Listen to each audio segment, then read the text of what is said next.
نحمدہ ونصلی ونسلم علی رسولہ الکریم۔ سورہ بنی اسرائیل آیت نمبر 56۔ اعوذ باللہ من الشیطان الرجیم، بسم اللہ الرحمن الرحیم۔ قل ادعوا الذین زعمتم من دونہ،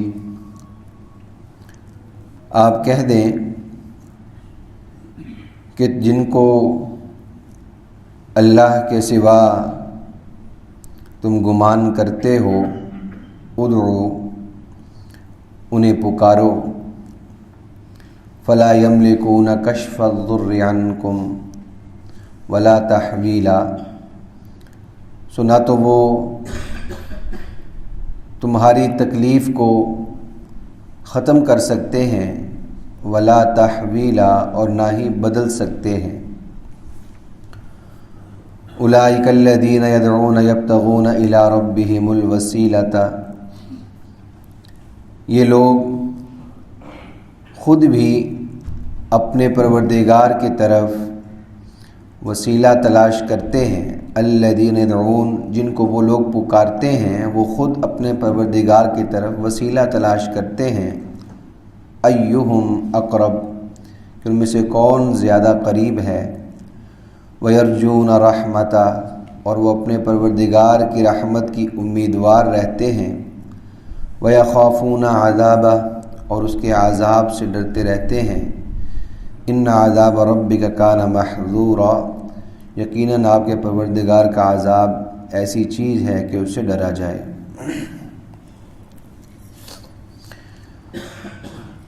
گزشتہ آیات میں توحید کا بیان تھا، اور پھر اس کے ساتھ ساتھ تبلیغ کا ذکر تھا۔ اس تبلیغ کے موقع پر اچھے انداز سے گفتگو کا بیان تھا۔ تو اللہ رب العالمین نے ارشاد فرمایا کہ اے حبیب کریم، ان لوگوں سے یہ کہیں کہ الذین زعمتم من دونی، اللہ کو چھوڑ کر اللہ کے سوا جن لوگوں کو یہ پکار رہے ہیں اور جن کے بارے میں ان کا گمان ہے کہ یہ اللہ کے ساتھ شریک ہیں، اللہ کے ساتھ ان کی کوئی شراکت داری ہے، تو فرمایا انہیں کہیں کہ پھر ان کو پکارو۔ اور پکارنا کس مقصد کے لیے ہے؟ کہ جو تکلیفیں، مصیبتیں، دکھ، پریشانیاں انہیں لاحق ہیں، یہ ان کو پکار کر یہ دعا مانگیں کہ ہماری یہ تکلیفیں، پریشانیاں ختم ہو جائیں۔ تو اللہ رب العالمین نے فرمایا جب یہ انہیں پکاریں گے نا، فلا یملکون کشف الضر عنکم، نتیجہ یہ ہے کہ وہ ان سے جتنی بھی ان کی تکلیفیں اور پریشانیاں ہیں وہ دور کرنے کی طاقت نہیں رکھتے۔ لا یملکون، انہیں کوئی قدرت حاصل نہیں ہے اس بات کے اوپر۔ ولا تحویلا، اور نہ ہی وہ اس پریشانی اور تکلیف کو بدل سکتے ہیں۔ بدل سکنے سے مراد کہ تکلیف اور پریشانی کسی اور پر چلی جائے اور کسی اور کو لاحق ہو جائے، یہاں سے نجات مل جائے، یعنی پریشانی تو باقی رہے لیکن وہ بندہ بدل جائے۔ اور پہلی صورت یہ تھی کہ وہ سرے سے پریشانی ہی ختم ہو جائے۔ فما لا یملکون، وہ اس بات کی طاقت اور قدرت نہیں رکھتے۔ اللہ کے سوا جنہیں پکارا جا رہا ہے وہ اس کی طاقت اور قدرت نہیں رکھتے۔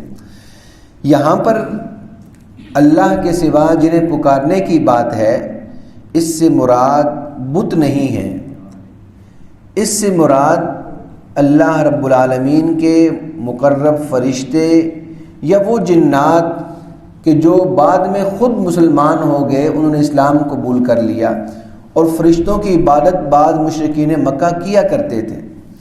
اور وہ اس لیے کہ مشرکین مکہ بہر ملت ابراہیمی کے تو اپنے آپ کو پیروکار کہتے تھے کہ ہم حضرت ابراہیم علیہ السلام کے پیروکار ہیں، ان کی سیرت کو اور ان کی دین کو مان کر چلنے والے ہیں۔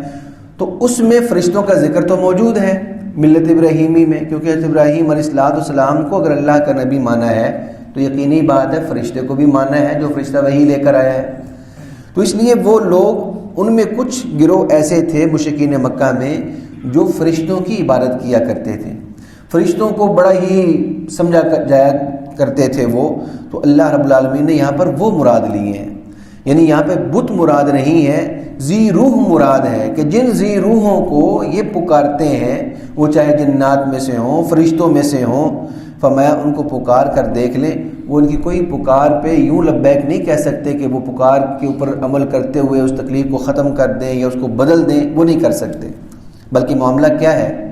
فرمایا اولئک الذین یدعون، فرمایا جن کو یہ پکار رہے ہیں نا، فرمایا یہ خود یبتغون الی ربہم الوسیلہ، یہ اپنے پروردگار کی طرف وسیلہ تلاش کرتے ہیں۔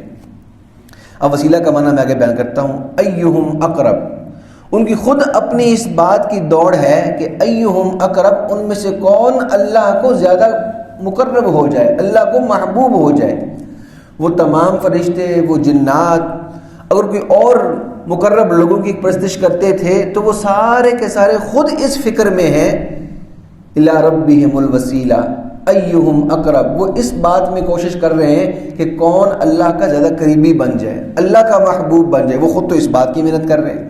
وَيَرْجُونَ رَحْمَتَهُ، اپنے پروردگار کی رحمت کی امیدوار بھی ہیں، وَيَخَافُونَ عَذَابَهُ، اس کے عذاب کا ڈر اور خوف بھی انہیں لاحق ہے۔ اب یہ دو چیزیں ایسی ہیں جو بتا رہی ہیں کہ وہ خود اللہ کی رحمت کی امیدوار ہیں، مطلب وہ خود اپنا فائدہ بھی نہیں کر سکتے اگر اللہ نہیں چاہے گا۔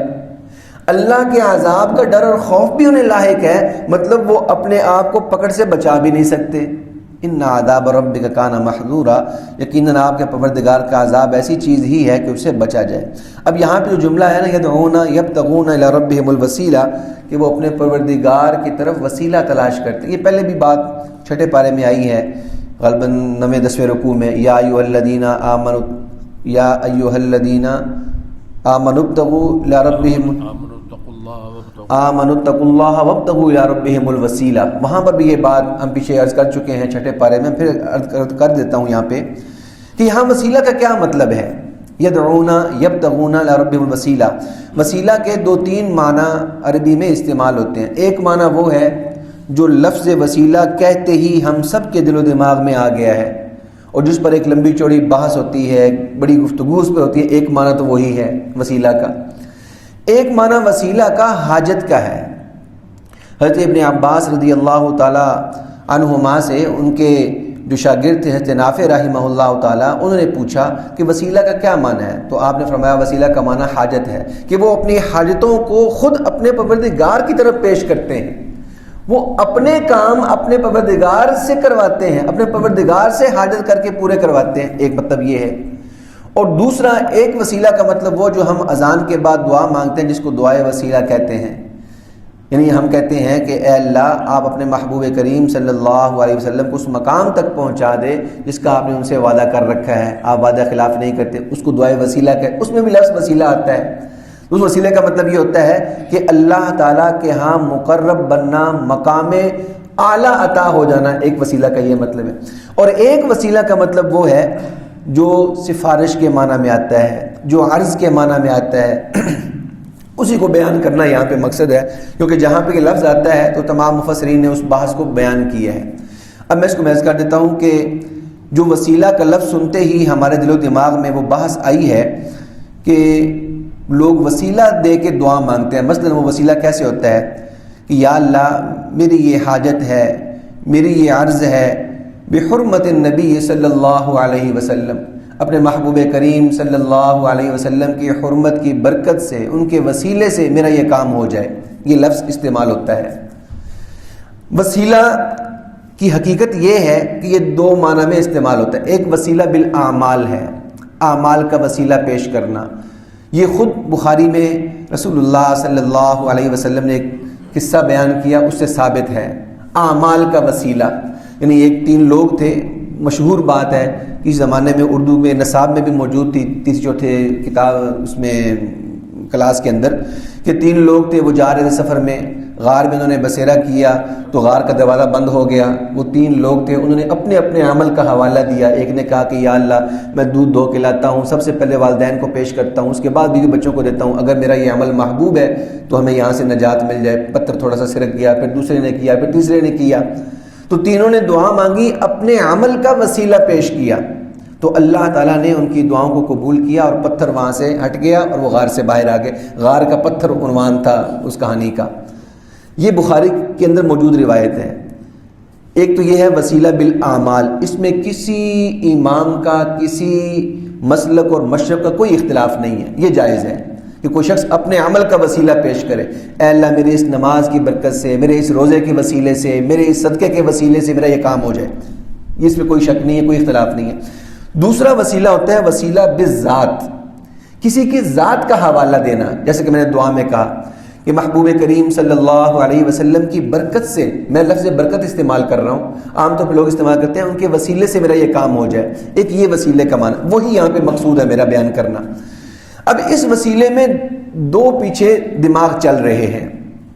ایک دماغ تو یہ چل رہا ہے کہ اللہ کے نبی صلی اللہ علیہ وسلم کا جب واسطہ دیا، یا کسی اللہ کے محبوب بندے کا، کسی بزرگ کا، کسی ولی کا واسطہ دیا، تو اب اللہ تعالیٰ پر یہ کام کرنا لازم ہو گیا، اب تو کوئی چارہ کار ہی نہیں ہے، اب تو یہ کام ہو کر رہے گا۔ یہ سراسر شرک ہے، اس کی کوئی گنجائش نہیں ہے، اس کی گنجائش نہیں ہے کہ کوئی شخص وسیلہ اس طور پر دیتا ہے کہ اب تو کام کرنا اللہ پر لازم ہو چکا ہے، اب تو یہ کام ہو کر ہی رہنا ہے، یہ وسیلہ شرک ہے، اس کی گنجائش نہیں ہے، وسیلہ بالذات۔ دوسرا وسیلہ بالذات جس کو علماء نے یہ بیان کیا کہ اصل میں وہ وسیلہ بالاعمال ہی ہے۔ وہ کیسے؟ کہ اللہ رب العالمین سے عرض کی ہے کہ اے اللہ میں محبوب کریم صلی اللہ علیہ وسلم کی ذات کا وسیلہ پیش کر رہا ہوں۔ مطلب کیا ہے؟ کہ میں انہیں اپنا محبوب رکھتا ہوں، ان سے محبت کرتا ہوں، اور اللہ کے نبی صلی اللہ علیہ وسلم سے محبت کرنا یہ ایک عمل ہے، وہ عمل کا ہی واسطہ دیا جا رہا ہے کہ اے اللہ میرے اس عمل کی برکت سے میرا یہ کام ہو جائے۔ یعنی اب یہ ڈیپینڈ کرتا ہے کہ وہ شخص جو دعا مانگنے والا ہے اس کے دماغ میں کیا چل رہا ہے۔ تو اس لیے ہم کسی کے وسیلے کے لفظ سے فیصلہ نہیں کر سکتے کہ یہ شرکیہ جملہ کہہ رہا ہے یا کیا کہہ رہا ہے، کیونکہ خود حضرت عمر رضی اللہ تعالیٰ عنہ ان کے عمل موجود ہے۔ وہ فرماتے ہیں کہ جب بارشیں نہیں ہوتی تھیں تو انہوں نے اللہ سے دعا کی کہ یا اللہ جب بارشیں نہیں ہوا کرتی تھی ہم رسول اللہ صلی اللہ حضرت عباس رضی اللہ تعالیٰ عنہ کا واسطہ دیا کرتے تھے ان کی زندگی میں، ان کے جانے کے بعد فرمایا کہ ہم ان کے آگے بیٹے کا واسطہ دیتے ہیں، ابن عباس کا واسطہ دیتے ہیں، ہم دعا مانگتے ہیں، یہ عمل موجود ہے۔ حضرت عثمان بن حنیف ترمذی کی روایت ہے، یہ صحابی ہیں رضی اللہ تعالیٰ عنہ، ان کا عمل موجود ہے، انہیں اللہ سے دعا مانگی کہ اللہ یہ میری حاجت ہے، رسول اللہ صلی اللہ علیہ وسلم کی حرمت سے میری یہ حاجت پوری کر دے، یہ عمل بھی ان کا موجود ہے۔ تو اس لحاظ سے کسی کی ذات کو پیش کرنا اور مقصد دل و دماغ میں یہ ہے کہ یا اللہ میرے ہاں یہ سب سے زیادہ محبوب ہستی ہیں، میں ان سے محبت کرتا ہوں، دل و جان ان پر وارتا ہوں، اور یہ وارنا بھی آپ کا ہی امر اور حکم ہے، میرا یہ محبوب عمل ہے، اگر یہ میرا عمل پسند ہے تو میرا یہ کام ہو جائے۔ تو ذات کا واسطہ اگر اس معنی میں ہے تو اس معنی میں بالکل گنجائش ہے، یہ دیا جا سکتا ہے، یہ شرک نہیں ہے۔